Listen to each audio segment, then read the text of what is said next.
আজ দেশ জুড়ে ভয়াবহ দুর্যোগের সমূহ সম্ভাবনা রয়েছে। দেশের সব পুলিশ স্টেশনকে 10 নম্বর মহাবিপদ সংকেত দেখাতে বলা হয়েছে। সমগ্র দেশের তাপমাত্রা এবং বাতাসের গতিবেগ আজ অস্বাভাবিক রকম ভয়ঙ্কর। সমগ্র দেশবাসীকে তাই আজ যে যেখানে অবস্থান করছেন সেখানেই অবস্থান করতে অনুরোধ জানানো যাচ্ছে।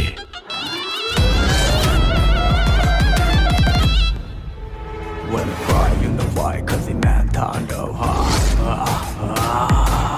我的我的মুছে যায় না, টান কম হয়ে যাবে, টিকে থাকা হয় না। বাড়ি জম হয়ে যাচ্ছে প্রণয়ের ভয়, যেন ভিত্তিহারা ধ্বংস ছাড়া কিচ্ছু দেখায় না।